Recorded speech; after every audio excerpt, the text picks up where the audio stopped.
Vous savez que j'adore écrire dans un journal, que j'adore le journaling et que du coup, c'est une pratique que je fais souvent. Mais dites-moi, est-ce que vous avez déjà écrit dans un journal? À part votre journal intime que vous aviez quand vous étiez adolescent. Je parle de là à l'heure actuelle. Est-ce que vous avez un journal ou bien un carnet de notes où vous écrivez, vous faites du journaling avec des prompts ou bien tout simplement spontanément? Et si vous le faites, est-ce que vous écrivez dans votre journal avec des phrases super jolies, bien construites, tout ça? Alors moi, je vous le dis clairement, dans mes différents carnets ou journal, que ce soit mon journal de manifestation, etc. Alors, clairement, c'est super mal écrit. Alors déjà, j'écris pas très bien, donc ça, c'est pas me dénigrer ou quoi que ce soit, c'est simplement un fait. J'ai pas la meilleure écriture au monde et bah, il y a des fautes, il y a pas ce n'est pas parfait et c'est normal parce que pour le coup, ce journal ou bien mes carnets de notes, ils sont pour moi. Personne va les lire et ils sont simplement pour moi. Et c'est pourquoi aujourd'hui, je voulais vous parler de la méthode des morning pages parce que la méthode des morning pages, elle va casser un petit peu le mythe de pouvoir écrire parfaitement dans son journal, de faire son journaling parfaitement. Pour ceux qui ne connaissent pas, en fait, le Morning Pages, c'est une pratique qui a été créée par Julia Cameron dans son livre The Artist's Way. Donc, je n'ai pas encore lu le livre, mais je vous en parle parce que j'ai entendu de cette pratique dans un podcast et ils ont parlé de ce que ça consistait. Et j'avais déjà essayé et j'avais trouvé que c'était super intéressant comme type de journaling. Le principe, il est vraiment tout simple. En fait, il consiste à chaque matin à écrire 3 pages à la main, bien à la main, pas sur votre ordinateur, mais vraiment 3 pages à la main dans un carnet en continu, constamment, sans vous relire. Vous continuez à écrire tout ce qui vous vient par la tête sans vous relire, sans vous corriger, mais vraiment constamment jusqu'à ce que vous remplissez ces 3 pages.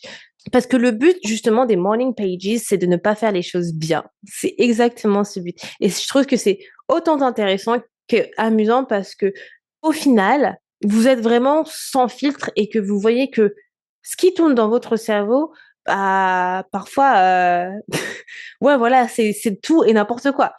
Donc, dans ces morning pages, en fait, comme je disais, vous avez ce principe d'écrire tout ce qui vous passe par la tête. Ce qui est le principe simple du journaling de base si vous faites du journaling sans journaling prompt.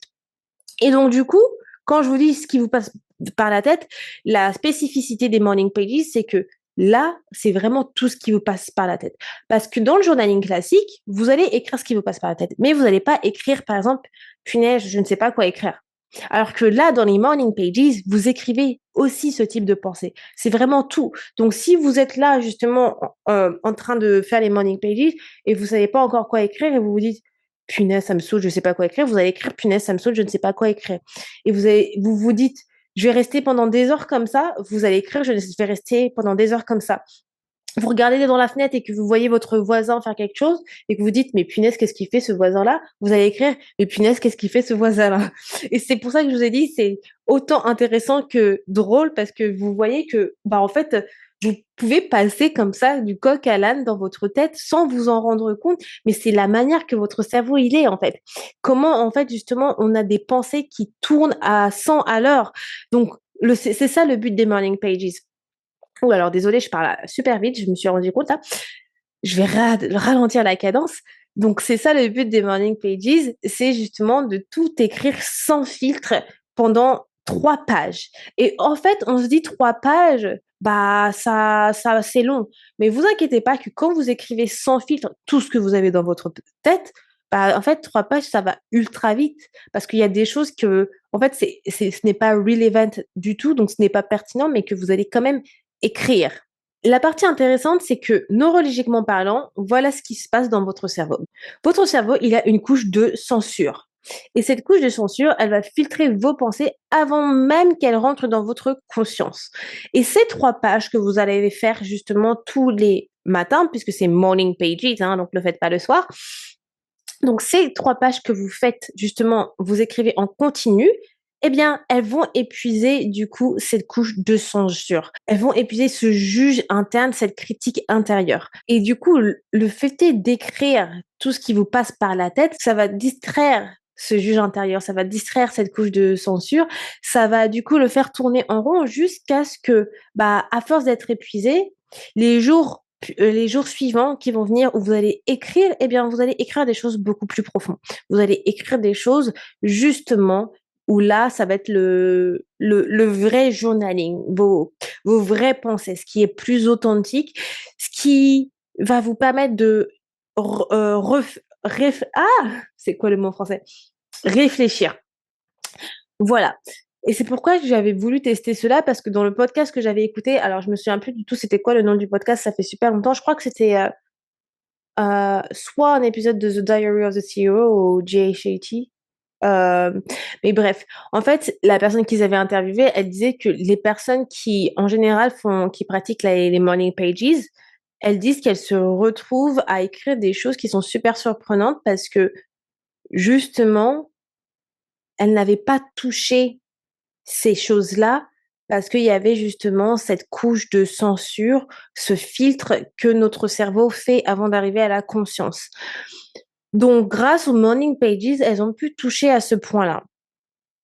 Donc moi, ce que je voudrais que vous fassiez pour cet été, c'est de faire ces 3 pages à la main le matin, de faire ces morning pages, de tester pendant un moment de faire ces morning pages. Alors je sais que ça demande beaucoup d'exigences de pouvoir faire cela. Donc, faites-le quand vous vous sentez que vous êtes le plus à même de le faire ou bien, le plus apte à le faire également. Je trouve qu'en été, c'est adapté. Pourquoi? Parce que voilà, si vous êtes en vacances, bah, bah, ça vous fait peut-être un petit moment pour vous d'introspection, et de 2, bah, c'est le moment où on est le plus «en joie» entre guillemets, donc je trouve que ça permet de vraiment se reconnecter à soi. Le but, c'est que vous gardez le principe que ça soit sans filtre et de décrire tout ce qui vous passe par la tête. Même si, par exemple, vous commencez le morning pages et que votre enfant, il vous saoule, vous écrivez: «Mais qu'est-ce qui me saoule? J'ai pas envie de le lever, j'ai pas envie d'aller le voir». Vous écrivez ça. Clairement, c'est le but justement des morning pages. C'est pas que vous faites cela, d'une manière parfaite, c'est vraiment que ça doit être, hem juste vrai et ça doit sortir de votre tête. Voilà les amours sur cet épisode des Morning Pages. J'espère que vous allez essayer. Dites-moi du moins en commentaire si vous essayez, ça me ferait super plaisir de savoir ce que vous avez reçu comme information, ce que ça vous a apporté, si c'est un exercice que vous connaissiez déjà, qui vous a plu, voilà, ce serait super intéressant. Et cet épisode, il marque également le 14e épisode des Feel Boost. Donc on est déjà à 2 semaines des Feel Boost, ça passe super vite. Donc si vous êtes toujours avec moi, merci beaucoup. Et d'ailleurs, si cet épisode vous a apporté quelque chose, j'ai une petite faveur à vous demander.